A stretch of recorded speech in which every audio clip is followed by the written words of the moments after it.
En esta hora, hermanos, quiero que podamos recordar algo que ya hemos conocido, y es acerca de las leyes que aparecían en la palabra de Dios. Existen tres tipos de leyes que marcaban al pueblo de Israel y se ven reflejados a través de la Biblia. Esas tres tipos de leyes, la primera es las leyes civiles o las leyes nacionales, las leyes del gobierno. Eran leyes que se establecían para el orden público, era para establecer un cuidado para que el pueblo mantuviera el orden. Hoy día nosotros también tenemos esas leyes civiles. Esas leyes civiles es, por ejemplo, las ve usted reflejada en una constitución, artículos y todo ello. Cuando usted se sube a una moto y cuando usted se sube a ella, usted tiene ya un deber y es cumplir las normas, las leyes. Esas leyes le dicen a usted que si usted se sube a una moto debe llevar casco. Usted puede decir, a mí no me importa, yo no uso casco, no me gusta usar eso. ¿Sabe qué va a pasar?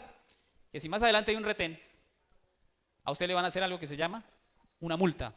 Va a cometer una infracción. Si usted va de noche, aquí quizás no funciona, pero en las ciudades sí. Si va de noche, usted debe usar un chaleco reflectivo que muestre que usted va en la moto.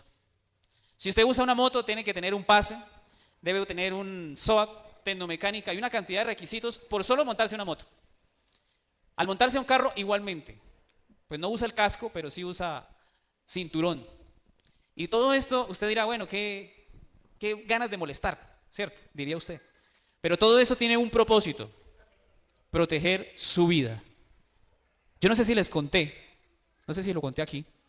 Hace un tiempo estuve en campaña en Ubaté. ¿Sí conté eso por acá? No. Acá no. Y resulta que teníamos reunión de pastores el miércoles y el pastor donde yo estaba visitando, él vivía en Zipaquirá y yo estaba en Ubaté. Yo tenía que llegar a Zipaquirá para irnos con él en el carro y llegar a Bogotá para la reunión. Y resulta que yo iba con otro compañero en el carro y a mí se me hizo fácil hacer lo que a muchos de aquí que manejan se les hace fácil. ¿Saben qué es? Desobedecer las leyes adelantando donde no debe hacerlo. Entonces yo iba en mi camino y vi una recta y yo dije, aquí es. Porque ahí adelante iban como dos mulas y yo dije, aquí los alcanzo a pasar. Y entonces yo iba de este lado, yo iba manejando y el otro compañero tenía otra panorámica. Y la panorámica que él estaba viendo era que al frente, al fondo, había unos policías de tránsito. Y él me dijo, cuidado, pero cuando me dijo cuidado, yo pensé que me decía era que tuviera cuidado al pasar, no que allá adelante habían policías de tránsito. Entonces yo le metí el pie, adelanté, y cuando llegué adelante yo dije, eso no me vieron, dije yo. Y resulta que el policía pasó así bien tranquilo y me hace así. ¿Qué tuve que hacer yo? ¿Sabes qué me pasó en ese momento a mí? Un frío, un malestar y me empezó a doler el bolsillo. Y yo dije, caramba, me parqué, me orillé. Y el hombre me dice, ¿sabe lo que acaba de hacer? Yo ya sabía. Y yo le dije, sí, señor. Y me dice lo siguiente, ¿usted a qué se dedica? Fue lo primero que me preguntó. ¿Ustedes qué creen que yo debía haber dicho? Yo no podía decir otra cosa que era pastor. Pero yo decía, si digo la verdad, me va a jalar las orejas. Pero si no, pues voy a negar lo que hago. Entonces yo le dije, soy pastor. Y el hombre hizo esa expresión. ¡Ja! Hizo así. ¿Y usted siendo pastor no sabe que esto no lo debe hacer? Y me sentí regañado. Y me dijo, páseme los papeles. Ya cuando a uno le dicen eso, ahí quedó. Y resulta que le entregué los papeles y el compañero me decía, sí ve, yo le dije que cuidado. Siempre cuando uno la embarra, todos son buenos, nadie hace nada. Y entonces yo dije, mejor me bajo, porque él se fue y allá había otro policía y le entregó mis papeles. Y yo dije, puede ser que a veces los policías tienen su cosita. Aquí tenemos un hermano que es policía, pero yo dije, es posible que le invente algo que yo no he hecho. Entonces me fui detrás de él y cuando llegué allá, el hombre se quedó mirando los papeles, me miró y me dijo, ¿usted qué hace? Yo, pero ¿por qué tanta insistencia en saber qué hago? Pero eso era rejo para mí. Y entonces yo le dije, soy pastor, pero ya no dije que era solo pastor, dije, soy pastor de la Iglesia Adventista del Séptimo Día. Quizás con orgullo, pero a la vez con pena. Pero lo dije. Y el Señor se quedó mirando y vuelve y me dice, lo que usted acaba de hacer le cuesta 1.100.000 pesos. Solo eso. Porque usted pudo haber ocasionado un accidente, no solamente usted, su vida, ni la de del pasajero, sino de muchas personas que venían detrás suyos o los que venían al lado suyo. Así que debo hacer el comparendo.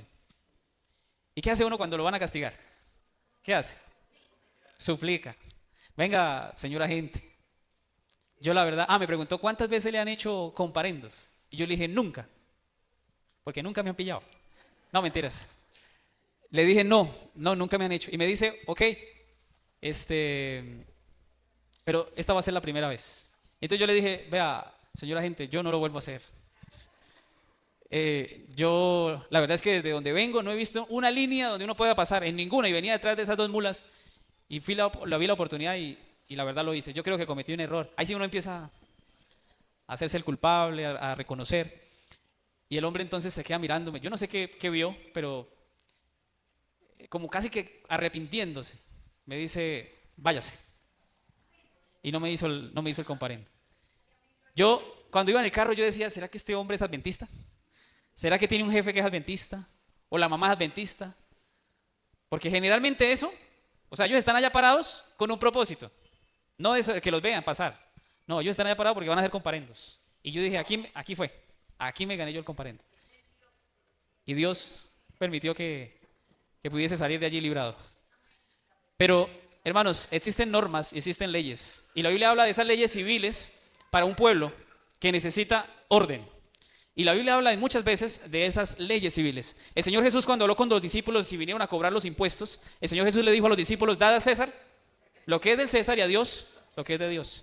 Eso hoy día sería, pague los impuestos de su casa, del carro y lo que tenga. Pero dele a Dios lo que es de Dios. Usted tiene que responder con las cosas de este mundo, pero también no olvidarse que debe responder con las cosas del Señor. Esas leyes civiles no podían quebrantarse, no podían quitarse porque eran o correspondían directamente a la nación. Correspondían al imperio, correspondían al pueblo judío y por orden se debían mantener. Pero existían otras leyes que se les conocían como las leyes civiles, las leyes ceremoniales. Estas leyes tenían varios propósitos: celebrar fiestas judías, realizar ritos y complementar algo que el Señor un día pidió al pueblo de Israel. ¿Ustedes recuerdan lo que dice Éxodo 25:8? ¿Alguien recuerda? Y me harán un santuario. ¿Y qué dice? Y yo habitaré en medio de ellos. El plan de Dios era que a través de ese santuario la presencia del Señor estuviera en medio del pueblo. Y ese santuario, en el versículo 9, dice que ese santuario tenía también el propósito de enseñarle al pueblo sonido. Regáleme más sonido aquí, por favor. Subámosle a este. El propósito de que cada una de las cosas que estuvieran allí, Dios las iba a establecer con un propósito. Y vamos a verlo, a recordarlo. ¿Ustedes recuerdan el santuario terrenal? Cuando usted llegaba al santuario terrenal, ¿dónde estaba la puerta ubicada? Recordemos las verdades del santuario. Elena White dice que el santuario es el fundamento de la fe adventista. Lo que nos ayuda a entender mejor la fe de nuestra iglesia, la fe en el Señor, está basado en esta verdad del santuario. Y cuando usted encontraba el santuario, en el santuario la puerta hacia qué lugares daba. ¿Al oriente, norte, sur o occidente? Al oriente. ¿Y hacia dónde está el oriente? ¿Dónde sale qué? El sol. Por allí, por ese lugar, el sol salía y ese era el lugar donde debía estar la puerta, hacia esa dirección. ¿Por qué hacia el oriente? ¿Para no darle la espalda al sol? ¿Por qué estaba la puerta hacia el oriente? ¿Ah?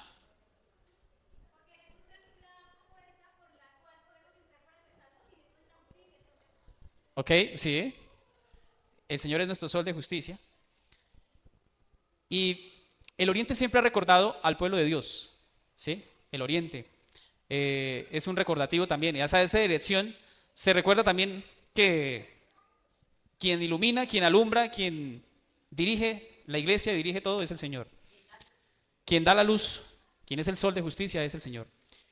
Ese sol, o esa puerta hacia el oriente, tenía un propósito. El Señor dijo que Él era la puerta, ¿cierto? ¿Sí lo recuerdan? Juan 10, la Biblia dice que Jesús es la puerta. También Él dijo, yo soy el camino, la verdad y la vida. Y esa puerta que simboliza a Jesús, es la puerta que todos deberíamos, por la que debemos acceder. También dice que en el santuario, después de la puerta, ¿qué se encontraba la persona que ingresaba? ¿El lavacro o el altar?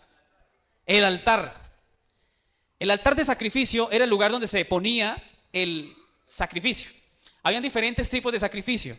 De acuerdo a su estatus económico, usted podía tener el sacrificio. Si usted era pobre, pobre, pobre, muy pobre, usted podía llevar harina. Pero si usted era un poquito más rico que ese pobre, tenía un poquito más, había un gorrión o una paloma, que era la ofrenda que usted llevaba en señal de sacrificio. Y ya de ahí en adelante los sacrificios iban aumentando hasta un becerro, entregar una oveja o como señal, un cordero en señal de sacrificio, como señal de ofrenda para expiación de los pecados. Entonces, encontramos la puerta, encontramos el altar de sacrificio, encontramos después el lavacro o la fuente. Allí en ese lugar había agua y esa agua servía para lavarse el sacerdote después de haber hecho el sacrificio. Todas estas tres cosas, la puerta, el altar de sacrificio, el lavacro, simbolizan a una sola persona. ¿A quién? A Cristo Jesús. Pero si lo vemos en la vida cristiana, todos los que quieran recibir perdón y todos los que quieran recibir salvación necesitan un día entrar, un día ingresar en el camino de la salvación. Nadie que quiera salvación puede recibirla si se queda afuera. Desde afuera, con gritos, no se puede recibir salvación. Con intenciones no se recibe salvación. Porque el Señor dice, cree. Y creer involucra andar por fe. Caminar por fe. Nadie que esté allá afuera de la iglesia puede decir, estuve dentro de la iglesia. Porque no está dentro de la iglesia, está afuera. Y la vida cristiana requiere que nosotros demos el paso primero de entrar por la puerta, aceptar a Cristo. Y cuando yo entro por esa puerta, inmediatamente lo que me encuentro al momento que sigo al Señor, ¿qué es? Que debo entender que hay un sacrificio que ya se hizo por mí. El sacrificio de la muerte de Jesús por mis pecados, para redimirme y para darme la oportunidad de salvación. Cuando yo entro por la puerta, aceptando a Cristo, creo en Cristo, inmediatamente el Señor me dice, tienes que creer en lo que yo he hecho por ti. Y lo que yo hice por ti es que he muerto en la cruz por tus pecados y he redimido por la sangre de Cristo. Pronto yo acepto esa salvación, yo debo tomar entonces ahora una decisión. ¿Esa decisión cuál es? Ser bautizados, ser lavados, ser limpiados. Y debo aceptar el sacrificio de Cristo a través del bautismo. Ahí ya empecé la vida cristiana. La vida cristiana la empiezo cuando empiezo a creer en el Señor. Saben, hermanos, ayer en la tarde, mientras almorzábamos en familia, ustedes saben que yo tengo un ministerio virtual. Y allí yo subo videos, comparto algunas enseñanzas. Y en alguna ocasión dejé mi número por ahí. Y ayer una persona se atrevió a llamar. Llamó, yo no miré, no conocí el número, respondí, me dicen, ¿hablo con el pastor? Sí, señor. Pastor, en este momento estoy que me quito la vida. Así me dijo. Y llorando. Y lo que estábamos haciendo lo dejé de hacer escuchando a este hombre, Anderson. Y me dijo, pastor, estoy desesperado. En este momento quiero quitarme la vida. No encuentro una razón para poder seguir viviendo. Yo fui adventista. Yo, pastor, hace poco perdí mi esposa o mi pareja, porque no eran casados. Estoy a punto de perder mi trabajo. Mis papás ahorita en este momento no me quieren aceptar. He peleado con mucha gente, tengo muchos defectos y en este momento no me siento apto para seguir viviendo. No me siento que merezco seguir viviendo. Empecé a hacerle unas preguntas, a escucharlo. Y este hombre estaba viviendo una vida vacía. Y yo le preguntaba, ¿desde qué momento tu vida cambió? Y me dice, desde el momento que me alejé del Señor. Nada bueno, hermanos, hay lejos del Señor. Yo siento, hermanos, que cada uno de nosotros deberíamos estar preocupados por ese vecino que usted tiene en su casa. Por ese amigo, por ese familiar, por esas personas que están alrededor suyo. O ese señor donde usted lo atiende, lo recibe en la tienda. Que usted lo puede conocer, lo puede ver. Y mucha gente afuera en la calle se ve feliz. Pero mucha gente en su corazón está destruida. Y hay mucha gente que en estos momentos, en este preciso momento, se quiere quitar la vida. ¿Y cómo ¿Cómo respondemos nosotros ante esas necesidades del mundo? Ante la gente que está a punto de quitarse la vida. Hoy, Anderson, él me escribió diciéndome que iba a ir a la iglesia. Ayer se quería quitar la vida y hoy está entrando por la puerta, está volviendo al Señor. Oremos por Anderson, porque el Señor quiere salvarlo. Y él me dijo, pastor, en este momento necesito al Señor. Entremos por la puerta, aceptemos el sacrificio de Cristo y permitamos que el Señor lave nuestros pecados. Lo siguiente que había, el lugar santo, el santuario estaba dividido en 3 partes. La primera parte, el atrio. La segunda parte, el lugar santo. Y la tercera parte, el lugar santísimo. En el atrio, usted encontraba las 3 cosas que acabamos de mencionar. La puerta, el altar de sacrificio y el lavacro. Ya adentro, en el lugar santo, usted encontraba 3 cosas también. A su mano derecha estaba ¿qué? La mesa de los panes. A su mano izquierda, el candelabro. Y al frente estaba ¿qué? ¿El qué? Altar del incienso. Ahora, ¿qué simboliza la mesa de los panes? Básicamente, Cristo. Pero podemos también ilustrarlo a través del mensaje de la palabra de Dios. Un mensaje que debe ser comido todos los días. El alimento para el alma, la oración, pero también la palabra de Dios. La palabra de Dios es nuestro recurso para este tiempo, hermanos, importante para, ante las acechanzas del enemigo, poder estar firmes. Es el alimento que fortalece, es el alimento que nos mantiene vivos en la fe. Si usted no está leyendo la Biblia, pues va a estar raquítico, va a estar débil. Necesitamos las promesas que aparecen registradas en la palabra de Dios. Al lado izquierdo aparecía entonces el candelabro, que simboliza varias cosas, pero básicamente Cristo Jesús. Pero también ese candelabro simboliza algo muy importante que nos corresponde a nosotros hacer. ¿Para qué sirve un candelabro? Para iluminar. El candelabro simboliza la obra misionera. El evangelio que debe ser impartido. Era lo único que alumbraba ese lugar. Ese lugar estaba cubierto por telas y lo único que iluminaba ese lugar, el lugar santo, era el candelabro. Lo único que puede alumbrar este mundo de oscuridad, ¿qué es? ¿Qué dijo el Señor Jesús de nosotros? Vosotros sois la luz del mundo. O sea, esa responsabilidad nos corresponde a nosotros. Evangelizar, hablarle a otro, es llevar luz a la oscuridad que una persona tenga.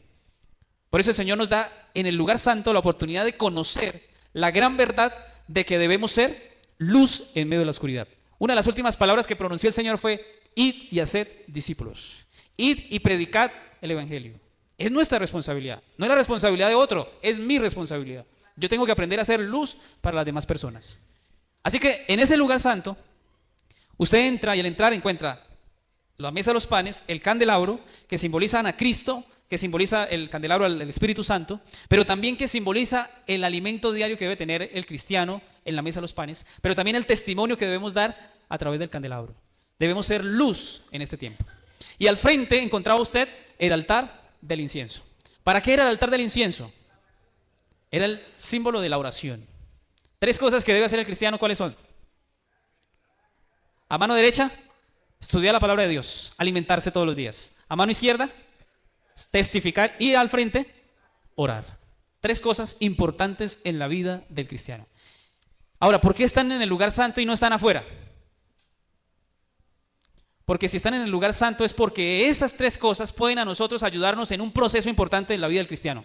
¿Cuál es? Santidad. Sin santidad nadie verá al Señor, es lo que dice el Señor.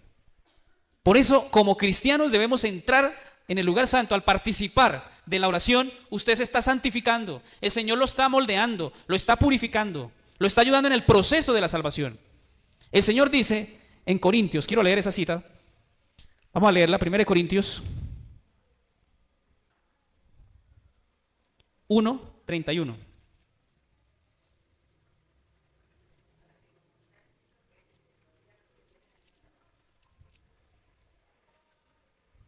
Perdón, versículo 30, 1:30. Dice: pero por él estáis vosotros en Cristo Jesús, el cual nos ha sido hecho por Dios sabiduría, justificación, santificación y redención. El participar de la lectura de la Biblia, de la oración y de la testificación, usted está en el tercer paso de ese versículo, en la santificación. Dice primero, en la sabiduría. Ese versículo dice 4 cosas. En la vida cristiana hay cuatro pasos. El primero, sabiduría. Conocer que usted debe entrar por la puerta del santuario. Saber que ahí hay oportunidad de salvación. Ese es el primer paso, la sabiduría. El segundo paso está la justificación. ¿Cómo somos justificados? ¿Por nuestras obras? ¿Por el sacrificio que dio el Señor Jesús en el lugar?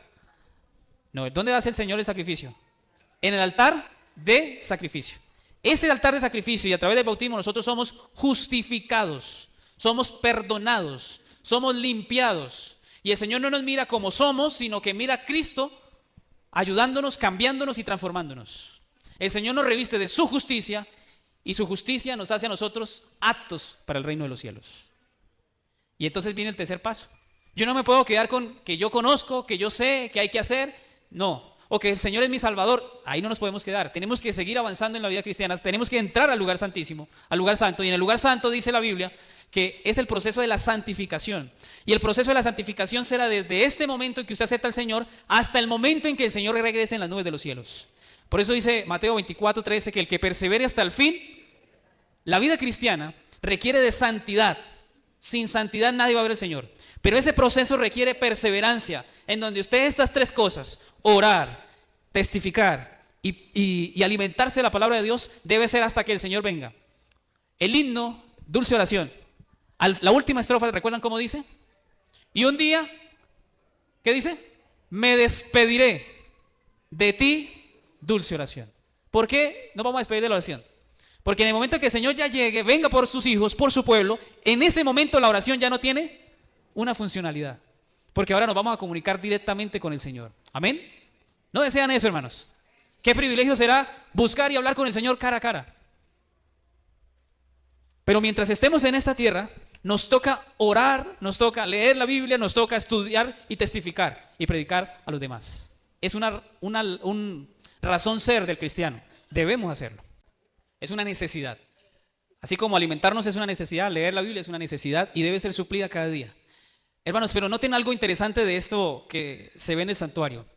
Porque lo que más cerca está del lugar santísimo, ¿qué es? El altar del sacrificio, el lavacro, la mesa de los panes o el candelabro. Ninguno de ellos. Lo que está más cerca del lugar santísimo, ¿qué es?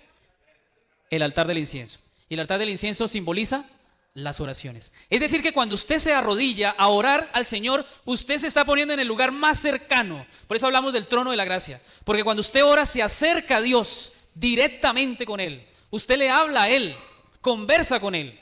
Y la importancia de poder ir allí al altar del incienso, a llevar todas nuestras súplicas, todas nuestras necesidades y pedir por cada una de ellas. Hermanos, yo no sé si usted está orando.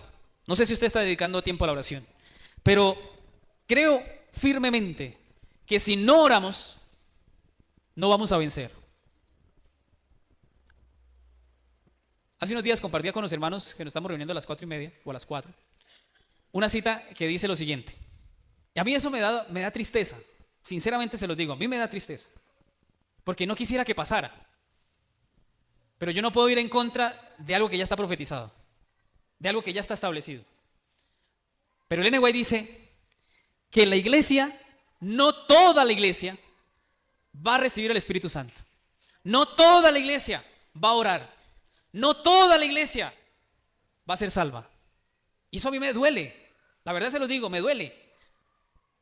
Porque cuando yo me encuentro con la cita que dice, Señor, Señor, acuérdate de mí, Señor. Señor, Señor, en tu nombre hicimos milagros. Señor, en tu nombre echamos de fuera demonios. Señor, en tu nombre predicamos. Y lo más triste es que el Señor pueda decir, no te conozco. Triste, hermanos. Porque es posible que muchos de los que estemos aquí nos vamos a perder. Y pudimos haberlo hecho, pudimos haberlo intentado, pudimos haber batallado en la fe y no lo hicimos. Nos quedamos cómodos, tranquilos, sabiendo que hay una guerra espiritual que se está librando en esta hora. Y es su salvación. Y usted no puede descuidar su salvación. Leía una cita esta semana también. Yo todos los días grabo el matinal de Alza tus ojos de Elena de White. Y quedé impresionado. Yo grabo con tiempo y llegué al 15 de julio y encontré esta cita de Elena de White. Agárrese, porque mire lo que dice. Como iglesia tenemos que representar el carácter de Cristo ante el mundo. Hemos de relacionarnos de modo que todos podamos edificarnos mutuamente en la más sagrada fe. Y miren esto. Bajo ningún concepto. ¿Qué dice? De ninguna manera. Bajo ningún concepto los cristianos deberían atacarse unos a otros. Usted no tiene que hacerle daño a los demás. Dios no lo autoriza. Bajo ningún concepto deberían atacarse unos a otros, pues eso sería secundar los propósitos del mismísimo Satanás. O sea, usted le está dando importancia a Satanás cuando usted habla y ataca a los demás. Y mire lo que sigue diciendo. Todo lo contrario. Los cristianos hemos de apoyarnos unos a otros para ir creciendo hasta la perfecta estatura de hombres y mujeres en Cristo. De este modo, cerramos la puerta al enemigo. El habla es un gran don para bendecir a otros, o una gran maldición para causar disensión y maldad. El que vive al acecho de los defectos de los demás está descuidando su propia salvación. Y los que permiten que alguien lleve adelante esa actuación anticristiana sin reprenderlo son responsables ante Dios de agravio a sus hermanos. O sea, cuando usted escucha que otro está dañando a otro, que está hablando mal de otro, usted está descuidando su salvación y está condenando a otro. Cuando usted no es capaz de reprender al hermano que está hablando mal, se está condenando usted y está condenando a otros. Y pregunto, hermanos, los que estamos aquí, ¿quién se quiere perder? Levante la mano el que se quiera perder. Hermano. Bueno, levantó la... Yo creo que ninguno se quiere perder. Estamos en la iglesia porque queremos ser salvos. Amén. Y el Señor desea que todos nosotros nos preocupemos por nuestra salvación. Hermanos, es tiempo de leer más la Biblia. Es tiempo de estudiar más la Biblia, de escudriñar más la Biblia, de orar más, de testificar más. Porque cuando usted no lo hace, ¿sabe qué empieza a pasar en su vida? Que usted empieza a mirar a los demás. Es inevitable que cuando usted no se concentre en su salvación, usted se va a concentrar en la salvación de los otros. Y cuando se concentra usted en la salvación de otros, está buscando hacerles daño. Porque deja de mirar la viga que tiene usted en su ojo y se preocupa por la paja que tiene la otra persona. Por eso, mi apreciado hermano, preocupémonos por nuestra salvación. La Biblia dice, oremos los unos por los otros. O dígame, ¿en qué parte de la Biblia dice, critiquémonos los unos a los otros? ¿Dice eso la Biblia? Jamás. Más bien, ayudémonos. Más bien, exhortaos los unos a los otros. Y el exhortamiento es llevar a la persona a que reconozca que hay algo que está mal, pero que debe mejorar. Pero eso no se hace hablando a las espaldas de los demás. Jamás. Usted nunca va a solucionar las cosas si habla a las espaldas de otros. Nunca. Si la persona no se entera del defecto, nunca va a mejorar. Si usted nunca le dice las cosas a las personas, nunca van a mejorar. El problema nunca tendrá solución si nosotros no lo decimos. Y si no lo decimos con amor, con el ánimo de ayudar a las personas. Pero después del lugar santo, había el lugar santísimo. Y en el lugar santísimo había un elemento muy importante, que se le conocía como el arca del pacto. En ese lugar, en esa arca del pacto, habían dentro de ella 3 cosas: vara de Aarón, el maná y las tablas de piedra escritas con el dedo de Dios.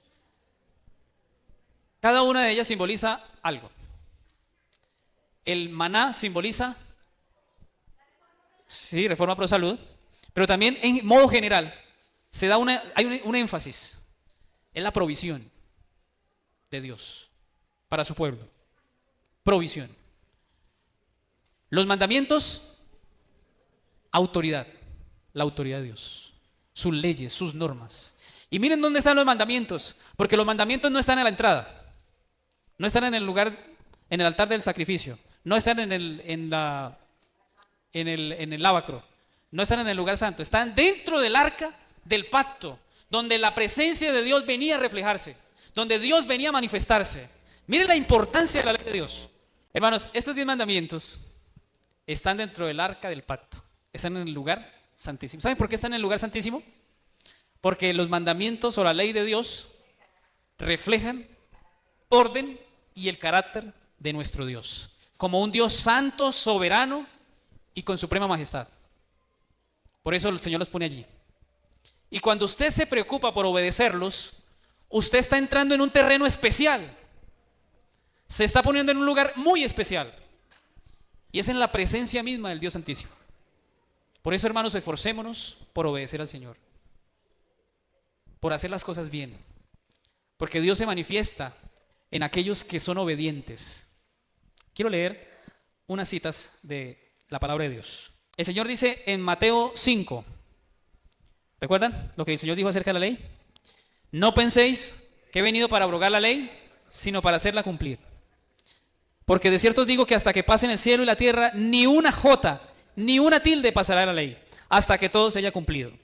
De manera que cualquiera que quebrante uno de estos mandamientos muy pequeños, y así enseña a los hombres muy pequeños, será llamado en el reino de los cielos. Mas cualquiera que lo haga y lo enseñe, este será llamado como grande en el reino de los cielos. Miren la importancia de la ley del Señor, de la obediencia de ella. El Señor ordenó a Moisés que dijera al pueblo que debían repetirla a sus hijos al levantarse, al acostarse, en el camino, ponerlo en los postes, en todos los lugares. Debe estar la ley de Dios. ¿Por qué? Porque reflejan su carácter. El Señor dijo, si me amáis, guardad mis mandamientos. Y dice la Biblia en Romanos 7:12 y el versículo 14, de manera que la ley a la verdad es santa y el mandamiento santo, justo y bueno. Porque sabemos que la ley es espiritual, mas yo soy carnal, vendido al pecado. Cuando nosotros tomamos la ley del Señor, debemos verla como el espejo que nos muestra la condición en la que estamos. Muchos cristianos afuera, allí afuera, hay gente que nos critica a nosotros porque hablamos de la ley de Dios. Ayer veía una frase que decía, hable usted mentiras y todo el mundo lo va a aplaudir. O si no, díganle a los políticos, ¿cuántos han hecho promesas y no las cumplen? Y todo el mundo las aplaude. Este sí es. ¿Y qué pasa? Que todo es mentira, pero la gente lo aplaude. Pero diga usted la verdad y todos tienen piedras listas para arrojarlas.